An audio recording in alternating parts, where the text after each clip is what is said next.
Hi friends, welcome to our channel. ఈరోజు మనం 2024లో release అయిన నాగేంద్రన్స్ హనీమూన్ అనే మలయాళం వెబ్ సిరీస్ గురించి మాట్లాడుకుందాం. 1978లో నాగేంద్రన్, సోమన్ అనే ఇద్దరు వ్యక్తులను చూపిస్తారు. వాళ్ళ ఇద్దరు ఒక పోలీస్ నుంచి తప్పించుకొని పారిపోతారు. అప్పుడు నాగేంద్రన్ సోమన్తో, ఆ పోలీస్ వాడు మనల్ని వదిలిపెట్టడు. నా అంతరాత్మకు ఇష్టం లేకపోయినా నాతో చాలా తప్పులు చేయించావు. మళ్ళీ నా మొహాన్ని వాళ్ళకి చూపించలేను. నేను బ్రతకను అంటాడు. అప్పుడు సోమన్, ఆగరా, మనం ఇన్ని రోజులు కష్టపడింది చావడానికా? నువ్వు విదేశాలకు వెళ్తావు, చాలా గొప్పవాడివి అవుతావు. ఇదిగో నీకు చివరిసారి చెప్తున్నాను, చావో రేవో తేలిపోవాలి. ఎలా అయినా మనం అనుకున్నది సాధించాలి అంటాడు. కట్ చేస్తే ఫ్లాష్ బ్యాక్లోకి వెళ్తే నాగేంద్రన్ వాళ్ళ అమ్మ ఉదయాన్నే నిద్రలేచి నాగేంద్రన్కి అన్ని పనులు చేసి పెట్టి మళ్ళీ ఈ వయసులో కూడా పొలం పనులకు వెళుతుంది. అయితే నాగేంద్రన్కి చాలా బద్ధకం, లేటుగా నిద్రలేస్తాడు. తర్వాత నాగేంద్రన్ స్నానం చేసి దేవుడి దగ్గర ఉన్న ముంతలో 5 పైసలు 10 పైసలు బిళ్ళలను తీసుకొని బయటకు వెళ్ళాలని చూస్తాడు. అప్పుడు నాగేంద్రన్ వాళ్ళ కోళ్ళు 3 గుడ్లు పెట్టడంతో వాటిని తీసుకొని ఒక హోటల్కి వెళ్తాడు. ఆ 3 కోడిగుడ్లు అక్కడ పెట్టి హోటల్ ఓనర్ వైపు చూస్తాడు. దానితో ఆ హోటల్ ఓనర్, ఆ కోడిగుడ్లకి మటన్ కూర, చికెన్ పరోటా ఏమీ రావు, 3 దోశలు మాత్రమే వస్తాయి అని చెప్పి దోశలు తెచ్చి పెడతాడు. అప్పుడే రోసీ అనే అందమైన క్రిస్టియన్ అమ్మాయి అక్కడికి వస్తుంది. అక్కడ ఉన్న వాళ్ళందరూ ఆ అమ్మాయినే చూస్తూ ఉంటారు. తర్వాత నాగేంద్రన్ ఆ 3 దోశలు తిని బాగా నిద్రపోతూ ఉంటాడు. అప్పుడు సోమన్ పాలు తీసుకొని అక్కడికి వెళ్తాడు. కానీ నాగేంద్రన్ నిద్రపోవడం చూసి, నిట్ట మధ్యాహ్నం నిద్ర ఏంటిరా అని నాగేంద్రన్ని నిద్రలేపుతాడు. అయితే సోమన్ నాటకాలు వేస్తూ ఉంటాడు. సోమన్, నిన్న నాటకం అదరగొట్టాను, 7 పేజీల డైలాగ్స్ చెప్పి పడేశాను అని చెప్తాడు. తర్వాత సోమన్, ఒక అమ్మాయికి పెళ్లి సంబంధం చూశాను, నువ్వు నాతో పాటు వస్తే మంచి కోడి పలావ్ పెట్టిస్తాను అని అంటాడు. నాగేంద్రన్కి నాన్ వెజ్ అంటే చాలా ఇష్టం, అందుకని సరే వెళ్దాం పదా అని అంటాడు. అలా దారి మధ్యలో ఇద్దరూ వెళ్తూ ఉండగా నాగేంద్రన్ వాళ్ళ మేనమామ కూతురు జానకి కనిపిస్తుంది. అయితే జానకి నాగేంద్రన్ని ఇష్టపడుతూ ఉంటుంది. మా నాన్న నీకు నాకు చైత్రమాసంలో పెళ్లి చేస్తాడట అని నాగేంద్రన్తో చెప్పుతుంది.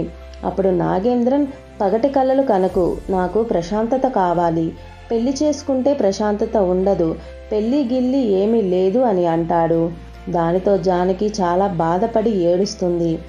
ఆ రోజు నైటు నాగేంద్రన్, సోమన్ ఇద్దరూ కోడి పలావ్ తిని ఆమెన్ అనే ఒక వేశ్య ఇంటికి వెళ్తారు. అప్పుడు సోమన్ ఆ వేశ్య ఇంటిలోకి వెళ్తాడు.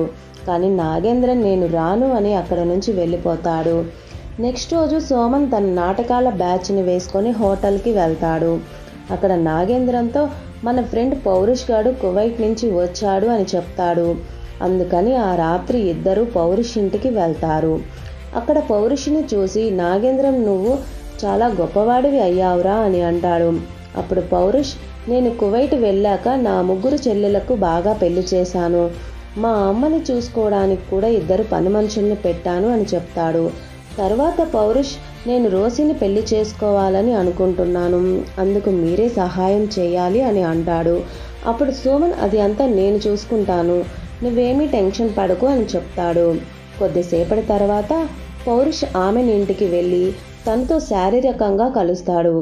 నాగేంద్రన్ బయట ఎవరూ రాకుండా కాపలా కాస్తూ ఉంటాడు. అప్పుడే ఆమెన్ ఇంటికి చెట్టినాయన్ అనే వ్యక్తి ఆమెన్ ఇంటికి వస్తాడు. అది చూసి నాగేంద్రన్ చాలా టెన్షన్ పడతాడు. ఎందుకంటే ఆమెన్ చెట్టినాయన్తో తప్ప ఇంకెవరితో పడుకోకూడదు, అలా ఎవరైనా పడుకుంటే చంపేస్తాడు. చెట్టినాయన్ డ్రైవర్ ఆమెను పిలుస్తాడు. దానితో ఆమెన్ చాలా భయపడి, చెట్టినాయన్ వచ్చాడు, మన ఇద్దరిని ఇలా చూస్తే చంపేస్తాడు అని అంటుంది. దానితో చెట్టినాయన్ డ్రైవర్కి ఆమెన్ ఇంటి ముందు చెప్పులు కనిపిస్తాయి. దానితో చెట్టినాయన్కి డ్రైవర్ వచ్చి, లోపల ఎవడో ఉన్నాడు, బయట చెప్పులు ఉన్నాయి అని చెప్తాడు. అప్పుడు చెట్టినాయన్కి చాలా కోపం వస్తుంది. అందుకని చెట్టినాయన్ వాడెవడో చంపేస్తానని తన డ్రైవర్ని ఆమెన్ ఇంటి వెనక్కి వెళ్ళమని పంపిస్తాడు. పౌరుష్ ఆమెన్ ఇంట్లో ఇరుక్కుపోవడం వల్ల నాగేంద్రన్ తన చేతిలో ఉన్న మందు బాటిల్ను చెట్టినాయన్ కారు మీద పడేస్తాడు. దానితో చెట్టినాయన్ తన డ్రైవర్ అక్కడికి వస్తారు. అప్పుడు నాగేంద్రన్ పౌరుషుని వెనకాల డోరు నుంచి తప్పించి తీసుకొని వెళ్తాడు. అప్పుడు పౌరుష్, నా ప్రాణాలను నా పరువుని కాపాడావు, నీకు ఏమి కావాలన్నా కోరుకో అని అంటాడు. అప్పుడు నాగేంద్రన్, నన్ను కూడా కువైట్కి తీసుకొని వెళ్తావా అని అడుగుతాడు. నేను కూడా నీలాగా గొప్పవాడిని అవుతాను అని అంటాడు. అప్పుడు పౌరుష్, ఓ అంతేనా, అది అంతా నేను చూసుకుంటాను, నాకు వదిలే అని అంటాడు. దానితో నాగేంద్రన్ చాలా హ్యాపీగా ఫీల్ అవుతాడు. తర్వాత పౌరుష్ రోసిని పెళ్లి చేసుకుంటాడు.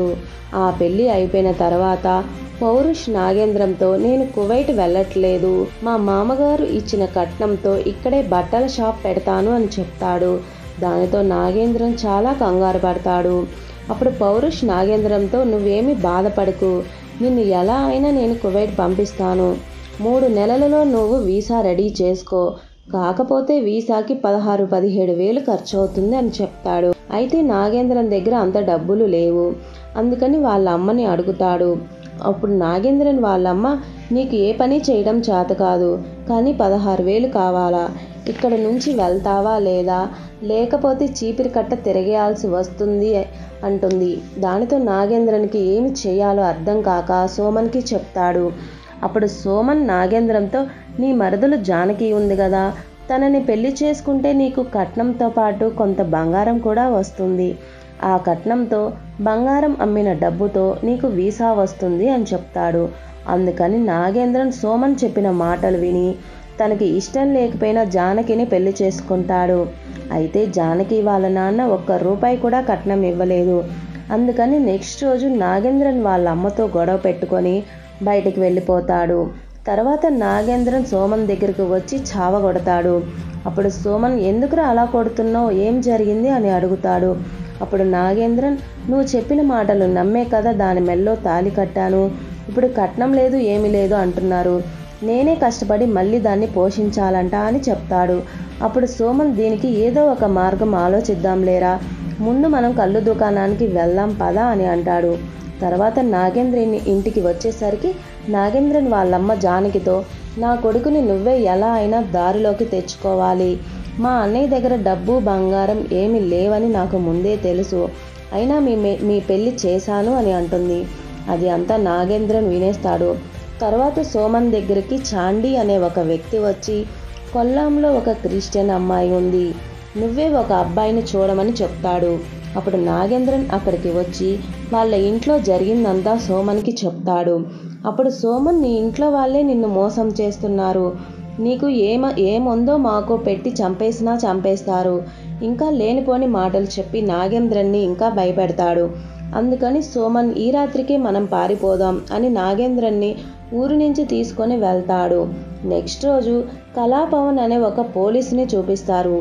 అయితే కళాపవన్ తండ్రి, నీ చెల్లికి ఇప్పటికే 16 సంబంధాలు చూసాం, ఒక్క సంబంధం కూడా కుదరలేదు అని తిడుతూ ఉంటాడు.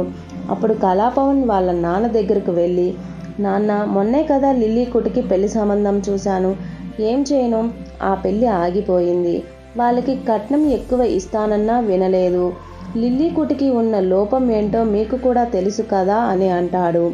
అప్పుడు వాళ్ళ నాన్న, లిల్లీ కుటికి పెళ్లి చేయకపోతే నా ఆస్తిలో నీకు 1 రూపాయి కూడా ఇవ్వను అని చెప్తాడు. అయితే లిల్లీ కుట్టు తన పెళ్లి చెడిపోయిందని 2 రోజులు బయటికి రాకుండా చాలా కోపంగా ఉంటుంది. లిల్లీ కుట్టు చిన్న పిల్లలా ప్రవర్తిస్తూ బాగా అల్లరి చేస్తూ ఉంటుంది. వాళ్ళ అన్నయ్య వచ్చి, నీకు ఇంకొక సంబంధం చూశాను, ఆ అబ్బాయి నచ్చితే నీకు వచ్చే వారమే నీ పెళ్ళి అని చెప్తాడు. దాంతో లిల్లీ కుట్టు చాలా హ్యాపీగా ఫీల్ అవుతుంది. నెక్స్ట్ రోజు సోమన్ నాగేంద్రన్ పేరుని జోసెఫ్గా మార్చి పెళ్లి చూపులకి లిల్లీ కుట్టు వాళ్ళ ఇంటికి తీసుకొని వెళ్తాడు. అక్కడ లిల్లీ కుట్టు అడిగినవన్నీ నాగేంద్రన్ చేస్తాను అని చెప్తాడు. లిల్లీ కుట్టుకి నాగేంద్రన్ బాగా నచ్చుతాడు. అయితే లిల్లీ కుట్టు ఒక పిచ్చిదని తెలిసినా కూడా విదేశాలకు వెళ్ళడానికి డబ్బులు కావాలని నాగేంద్రన్ లిల్లీ కుట్టును పెళ్లి చేసుకుంటాడు. ఆ రోజు నైట్ వాళ్ళకి ఫస్ట్ నైట్ కావడంతో ఈ పిచ్చిదానితో ఎలారా బాబు అని నాగేంద్రన్ కంగారు పడతాడు. అప్పుడు లిల్లీ కుట్టు తన అల్లరి చేష్టలతో నాగేంద్రన్ నడుమును ఇరగగొడుతుంది. నెక్స్ట్ రోజు నాగేంద్రన్ను కళాపవన్ అలా బయటకు తీసుకువచ్చి, ఈ తోటలన్నీ మావే, ఇందులో లిల్లీ కుట్టు కూడా వాటా ఉంది, టౌన్లో అమ్మ పేరు మీద కొంత ఆస్తి ఉంది, అది మాత్రం నాకే కావాలి అంటాడు. అలాగే లిల్లీ కుట్టు పేరు మీద 3000 రూపాయలు ఉన్నాయి, అవి కావాలంటే మీకు ఇస్తాను, నేను అమెరికా వెళ్ళిన తర్వాత ఈ ఆస్తి మీద వచ్చే డబ్బుతో నువ్వు లిల్లీ కుట్టు హ్యాపీగా బ్రతకండి, అలాగే మా నాన్నని కూడా మీరే బాగా చూసుకోండి అని చెప్తాడు. తర్వాత లిల్లీ కుట్టు పేరు మీద ఉన్న 3000 నాగేంద్రన్ చేతిలో పడగానే మా మావయ్య చనిపోయాడు, నేను 2 రోజుల్లో తిరిగి వస్తాను అని లిల్లీ కుట్టుకి చెప్తాడు. అప్పుడు లిల్లీ కుట్టు మన పెళ్లి జరిగి 5 రోజులే అయింది, నేను కూడా నీతో వస్తాను అని అంటుంది. అందుకు నాగేంద్రన్ మన ఇద్దరం కలిసి భోజనానికి కూడా వెళ్ళలేదు, అలాంటిది చావు ఇంటికి వెళ్ళడం అంత మంచిది కాదు అని చెప్తాడు. తర్వాత నాగేంద్రన్ సోమన్ అక్కడికి నుంచి తప్పించుకొని పారిపోతారు. నెక్స్ట్ రోజు సోమన్ నాగేంద్రన్ ఇంకొక ఊరికి వెళ్తారు. అక్కడ సోమన్కి ఫ్రెండే అయిన బషీర్ అనే ఒక ముస్లిం వ్యక్తిని కలుస్తారు. అయితే ఆ ఊరిలో ప్రతి సంవత్సరం ఒక ట్రస్ట్ పేరు మీద పేద ముస్లింలకు పెళ్లి జరిపిస్తూ ఉంటారు. అందుకు బషీర్ డబ్బు కోసం ఆశపడి నాగేంద్రన్ పేరుని అలీ హుసేన్గా మార్చి అక్కడికి తీసుకొని వెళ్తాడు. అక్కడ పెళ్లి చేసుకున్న జంటలకు 3 కాసుల బంగారు నాణాలను 2000 రూపాయలు ఇస్తూ ఉంటారు. తర్వాత నాగేంద్రన్కు లైలా సుల్తానా అనే అమ్మాయితో పెళ్లి చేయాలని చూస్తారు. అయితే నాగేంద్రన్ సోమన్ లైలాను చూడగానే ఆశ్చర్యపోతారు. ఎందుకంటే ఈ ఊర్లోకి రాగానే నాగేంద్రన్ సోమన్ లైలాను చూస్తారు. అయితే లైలాను చంపడానికి 3 వ్యక్తులు వస్తారు. అప్పుడు లైలా వాళ్ళతో ఫైట్ చేసి కొత్త జీవితాన్ని మొదలు పెట్టడానికి వచ్చాను, నా జోలికి రావద్దు అని తన దగ్గర ఉన్న కత్తితో వాళ్ళని బెదిరించి అక్కడ నుంచి వాళ్ళని పంపిస్తుంది. అందుకే నాగేంద్రన్ లైలాని చూసి ఆశ్చర్యపోతాడు. తర్వాత ఇద్దరికీ పెళ్లి జరుగుతుంది. అప్పుడు డబ్బును బంగారంను కూడా లైలానే తీసుకుంటుంది.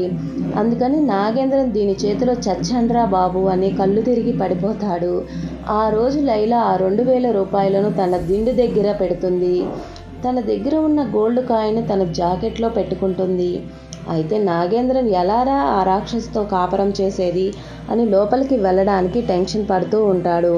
అప్పుడు సోమన్ ఆ అమ్మాయి దగ్గర డబ్బు బంగారం ఉంది, ఎలా అయినా తీసుకొని రా అని లోపలికి పంపిస్తాడు.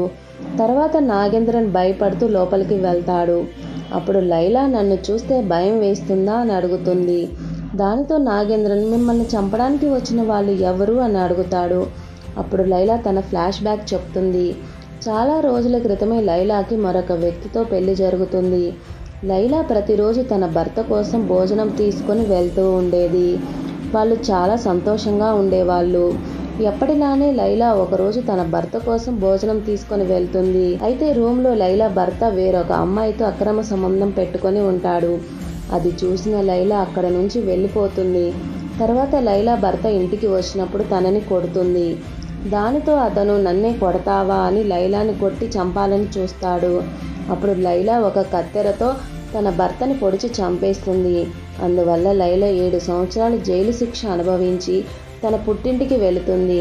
అయితే లైలా వాళ్ళ అమ్మ నువ్వు ఒక హంతకురాలివి అని ఇంట్లో నుంచి బయటకి పంపించేస్తుంది. ఆ తర్వాత ఇక్కడ సామూహిక వివాహాలు జరుగుతున్నాయి అని ఇక్కడికి వచ్చాను అని అంటుంది.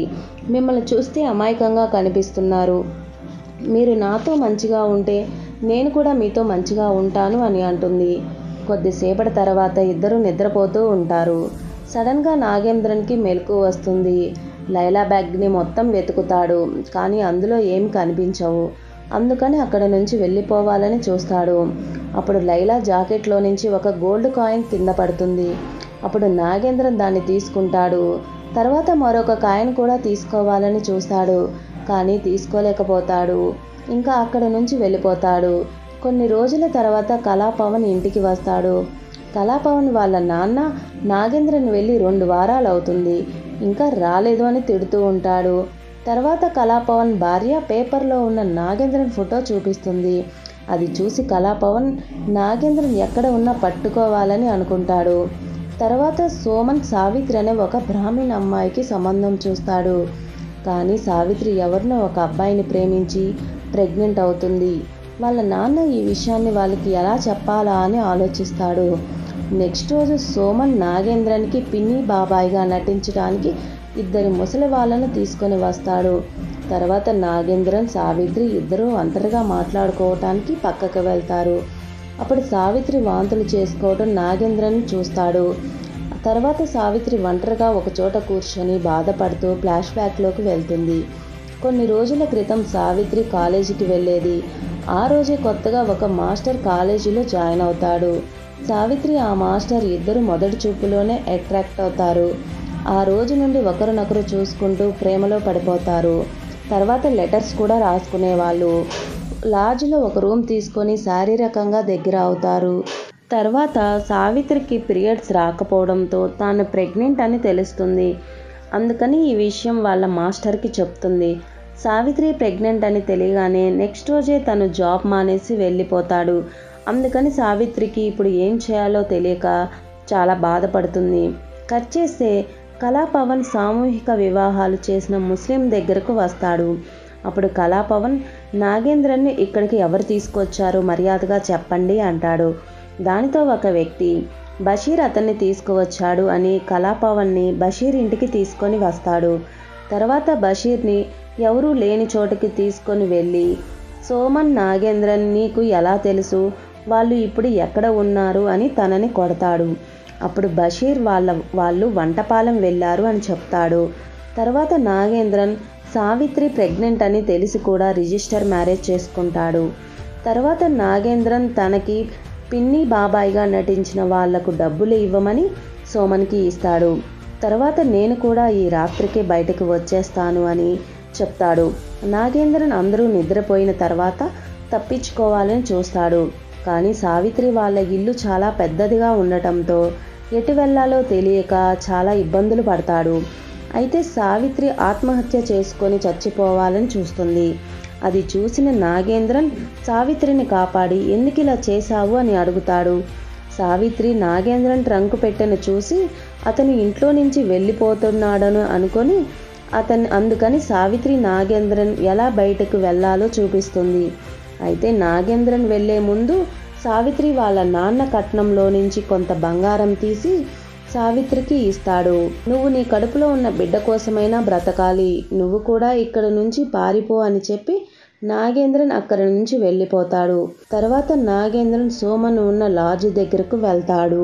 అక్కడ లాడ్జ్ డబ్బులు కట్టవలసి వస్తుంది అని అక్కడ నుంచి పారిపోతారు. తర్వాత ఒక గ్రామంలో అబ్బాయిలు అందరూ ఆ ఊరిలో ఉండే తంగం అనే ఒక వేశ్యను పెళ్లి చేయడానికి అందరూ చందాలు వేసుకుంటూ ఉంటారు. ఎందుకంటే ఆ గ్రామంలో ఉండే ఆ ఊరి పెద్దలు, సర్పంచ్ అందరూ కలిసి తంగం వ్యభిచారం మానేసి 1 నెలలో పెళ్లి చేసుకొని గౌరవంగా బ్రతకాలి అని, లేదంటే ఆ ఊరిలో నుంచి పంపించేస్తామని చెప్తారు. అందుకని ఆ ఊరిలోని వాళ్ళందరూ తంగం ఊరి వదిలి వెళ్ళిపోతే మనకి ఇంకా దిక్కు ఎవరు అని అందరూ చందాలు వేసుకొని మరీ పెళ్లి చేస్తారు. కొద్దిసేపటి తర్వాత సోమన్ నాగేంద్రన్ అక్కడికి వెళ్తారు. అప్పుడు ఆ కుర్రాళ్ళు అందరూ సోమన్ నాగేంద్రన్ తంగం ఇంటికి తీసుకెళ్తారు. అక్కడ డబ్బులు తక్కువగా ఉంటాయి, రేపటిలోగా ఏర్పాటు చేస్తామని సోమంతో వాళ్ళు మాట్లాడుతూ ఉంటారు. అప్పుడు తంగం నాగేంద్రన్ని చూసి కస్టమర్ అనుకొని లోపలికి పిలుస్తుంది. నాగేంద్రన్ నేను అలాంటి వాడిని కాదు అని చెప్పినా కూడా వినకుండా తంగం బలవంతంగా ఇంట్లోకి లాగుతూ ఉంటుంది. అప్పుడు అక్కడ ఉన్న కుర్రవాళ్ళు తంగంతో ఇతనే నిన్ను పెళ్లి చేసుకోవడానికి వచ్చింది అని చెప్తారు. దానితో తంగం చాలా సిగ్గుపడుతుంది. నెక్స్ట్ రోజు ఆ గ్రామంలో ఉన్న గుడి దగ్గర ఇద్దరికీ పెళ్లి చేస్తారు.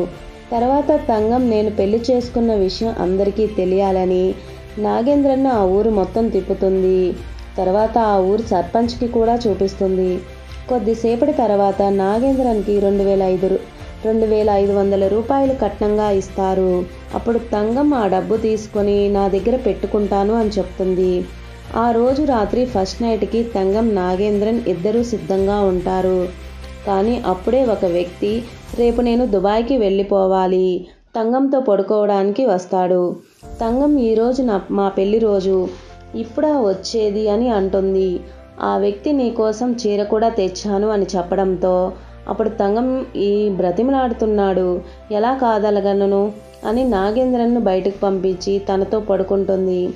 ఆ రోజు నుండి ఆ ఊరిలో ఉన్న మగవాళ్ళందరూ నాగేంద్రన్ని ఏదో ఒకటి తీసుకురమ్మని చెప్పి తంగంతో పడుకుంటూ ఉంటారు. తంగం నాగేంద్రన్ ముందే వ్యభిచారం చేస్తూ ఉన్న చూసి ఏమీ అనలేకపోతాడు. ఎందుకంటే ఇప్పుడు నాగేంద్రన్కి కావాల్సింది డబ్బు, విదేశాలకు వెళ్ళి గొప్పవాడు అవ్వాలనే పిచ్చిలో ఉన్నాడు. తర్వాత వంటపాలెం పోలీస్ స్టేషన్కి కళాపవన్ వచ్చి అక్కడ ఉన్న పోలీస్ ఆఫీసర్తో నాగేంద్రన్ పవన్ అనే ఇద్దరు వ్యక్తులు పెళ్లిళ్ళు చేసుకుంటూ చాలామంది అమ్మాయిల జీవితాలను నాశనం చేస్తున్నాడని చెప్తాడు. దానితో ఆ పోలీస్ ఆఫీసర్కి నాగేంద్రన్ సోమన్ లాడ్జిలో డబ్బులు కట్టకుండా పోయినప్పుడు లాడ్జి ఓనర్ కంప్లైంట్ ఇచ్చినట్లుగా గుర్తొస్తుంది. అందుకని కళాపవన్ని ఆ లాడ్జి దగ్గరికి పంపిస్తాడు. అక్కడ అంతా చెక్ చేస్తే అక్కడ ఒక లెటర్ కనిపిస్తుంది. అయితే ఆ లెటర్ నాగేంద్రన్ ఉన్న ఊరు నుంచే వచ్చి ఉంటుంది. అందుకని కళాపవన్ ఆ ఊరికి బయలుదేరతాడు.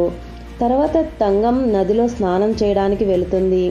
అప్పుడు నాగేంద్రన్ వెంటనే బీరువాలో ఉన్న డబ్బును తీసుకొని తంగం మళ్ళీ ఒక కస్టమర్ రావడంతో నాగేంద్రన్ని బయటికి పంపిస్తాడు. నాగేంద్రన్ సోడాలు తీసుకురావడానికి వెళుతుంటే దారి మధ్యలో సోమన్ కనిపిస్తాడు. ఈ రోజు రాత్రి మనం వెళ్ళిపోవాలని అనుకుంటారు. అందుకని నాగేంద్రన్ తన పెట్టెను తీసుకురావడానికి వెళ్తాడు. నాగేంద్రన్ ఆ కట్నం డబ్బులలో నుంచి 500 రూపాయలు తంగం కోసం పెడతాడు. నాగేంద్రన్ వెళ్ళిపోతూ ఉండగా లోపల తంగం తనతో ఇంటిమేట్ అవుతూ ఉంటుంది. కిటికీలో ఒక బంగారు గొలుసు నాగేంద్రన్కు కనిపిస్తుంది. దాన్ని తీసుకొని వెళ్ళిపోతాడు. తర్వాత నాగేంద్రన్ సోమన్ ఇద్దరు పడవలో పారిపోవాలని చూస్తారు. కానీ ఆ పడవలో నుండి కళాపవన్ బయటికి వస్తాడు. దానితో అక్కడ నుంచి ఇద్దరు పారిపోతారు. అప్పుడు కళాపవన్ వాళ్ళని పట్టుకోవాలని చాలా ట్రై చేస్తాడు. కానీ ఇద్దరు తప్పించుకొని పారిపోతారు. అయితే సోమన్ దగ్గర ఉన్న బ్యాగ్ కళాపవన్కి దొరుకుతుంది. తర్వాత నాగేంద్ర తన 5 పెళ్లిళ్ళ విషయం కళాపవన్కి తెలిసిపోయిందని, లిల్లీకుట్టిని మోసం చేసినందుకు ఆ పోలీసు వాడు నన్ను ఎలాగైనా పట్టుకుంటాడు, నీ మాటలు విని నేను తప్పుల మీద తప్పులు చేశాను అని అంటాడు. ఈ సీన్ మనం స్టార్టింగ్లో చూసాం. అయినా సోమన్ వినకుండా నాగేంద్రన్ ఎలా అయినా విదేశాలకు వెళ్ళాలని తనకి నచ్చచెప్పి తీసుకొని వస్తాడు. తర్వాత సోమన్ నాగేంద్రన్ మరొక ఊరికి తీసుకువెళ్తాడు. అక్కడ తెలిసిన వ్యక్తి ద్వారా నాగేంద్రన్కు మరొక సంబంధం కూడా చూస్తాడు. నాగేంద్రన్ మోచి అనే అమ్మాయిని మొదటి చూపులోనే నచ్చుతుంది. ఎందుకంటే మోచి చాలా అందంగా ఉంటుంది. తర్వాత కళాపవన్ సోమన్కి బ్యాగ్ మొత్తం చెక్ చేస్తూ ఉండగా ఆ బ్యాగ్లో ఒక లెటర్ కనిపిస్తుంది. అయితే ఈసారి కూడా సోమన్ నాగేంద్రన్ ఎక్కడికి తీసుకువెళ్ళాడో తెలుస్తుంది. అయితే మోచిని చూసిన నాగేంద్రన్ సోమన్తో, నాకు ఈ అమ్మాయిని పెళ్లి చేసుకోవడం ఇష్టం లేదు. ఇంతవరకు నువ్వు చెప్పినట్లుగానే పిచ్చిదాన్ని, హంతకురాల్ని, గర్భవతిని, అలాగే ఆఖరికి వేశ్యని కూడా చేసుకున్నాను. కానీ ఈ అమ్మాయి అలా కాదు, కల్లా కపటం ఎరగని అమాయకురాలు. ఎందుకు నా మనసు ఒప్పుకోవడం లేదు అంటాడు. దానితో సోమన్ చాలా ఆశ్చర్యపోతాడు. అందుకొని సోమన్, పంట కోతకు వచ్చిన సమయానికి పాడు చేయకురా, ఈ పెళ్లి చేసుకున్న ఆ డబ్బుతో నువ్వు విదేశాలకు వెళ్ళు, మిగిలిన డబ్బుతో నేను ఇక్కడ ఎలాగోలా బ్రతికేస్తాను అని చెప్తాడు. అంతేకాని ఆ పోలీసు వాడి చేతిలో చచ్చే కంటే నీ చేతిలో చావడమే మేలు, నువ్వే నన్ను చంపేరా అని అంటాడు. అందుకని నెక్స్ట్ రోజు నాగేంద్రన్ మోచి మెడలో తాళి కడతాడు. ఆ రోజు నైటు నాగేంద్రన్ తాగిన మత్తులో తనకి ఇదివరకే 5 పెళ్లిళ్ళు అయిన సంగతి మోచికి చెప్పేస్తాడు. అది విన్న మోచి తాను ఎంత మోసపోయిందో తెలుసుకొని చాలా బాధపడుతుంది. కొద్దిసేపటి తర్వాత మోచి, నన్ను కూడా మోసం చేయొచ్చు కదా, నాతో ఎందుకు నిజం చెప్పావు, నేను మీకు నచ్చానా అని అడుగుతుంది. అప్పుడు నాగేంద్రన్ తన కళ్ళతో అవును అని అంటాడు. ఈ విషయం మా నాన్నకు తెలిస్తే కృంగిపోతాడు. మీరు చేసిన తప్పులకి పశ్చాత్తాపం పడుతూ కంఠంలో ప్రాణం ఉన్నంత వరకు నన్ను మోసం చేయను అని నాకు మాట ఇస్తే వీటన్నిటినీ నేను మర్చిపోయి మిమ్మల్ని స్వీకరిస్తాను అని అంటుంది. మనం ఎవరికీ కనిపించినంత దూరంగా వెళ్ళి హ్యాపీగా బ్రతుకుదాం, కలలో అయినా మీరు నన్ను మోసం చేయరు అని నాకు మాట ఇవ్వండి అని అడుగుతుంది. అప్పుడు నాగేంద్రన్ మోచికి మాట ఇస్తాడు. నెక్స్ట్ రోజు నాగేంద్రన్ నిద్రలేచి చూస్తే మోచి కనిపించదు. మోచి వాళ్ళ నాన్న అలాగే సోమన్ కూడా కనిపించరు. అందుకని నాగేంద్రకి అనుమానం వచ్చి తను పెట్టెలో ఉన్న డబ్బుని చెక్ చేస్తాడు. అందులో 1 రూపాయి కూడా ఉండదు. నాగేంద్రన్ చాలా ఫీల్ అవుతూ ఏడుస్తూ ఉంటాడు. అప్పుడే కళాపవన్ అక్కడికి వస్తాడు. దాంతో నాగేంద్రన్ చాలా కంగారు పడతాడు.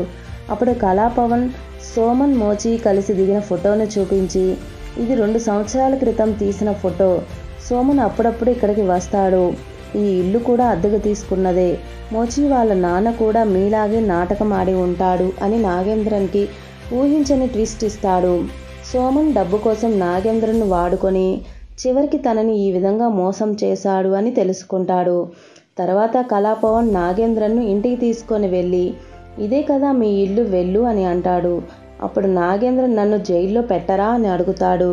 దానితో కళాపవన్ పెడతాం, కానీ ఇప్పుడు కాదు, తర్వాత, ముందు నువ్వు ఇంట్లోకి వెళ్ళు అని అంటాడు. నాగేంద్రన్ని చూసి ఊర్లో ఉన్న వాళ్ళందరూ విచిత్రంగా నవ్వుకుంటూ ఉంటారు. ఇక్కడే ఒక ట్విస్ట్ ఉంటుంది. నాగేంద్రన్ ఇప్పటి వరకు చేసుకున్న 5 భార్యలు తన ఇంట్లోనే ఉంటారు. వాళ్ళందరినీ చూసిన నాగేంద్రన్ చాలా ఆశ్చర్యపోతాడు. ఈ రోజు నుండి నాగేంద్రన్కు ప్రతిరోజు హనీమూనే. ఇక్కడితో ఈ సిరీస్ ఎండ్ అవుతుంది. ఈ వీడియో కనుక మీకు నచ్చినట్లయితే please subscribe. Thank you for watching.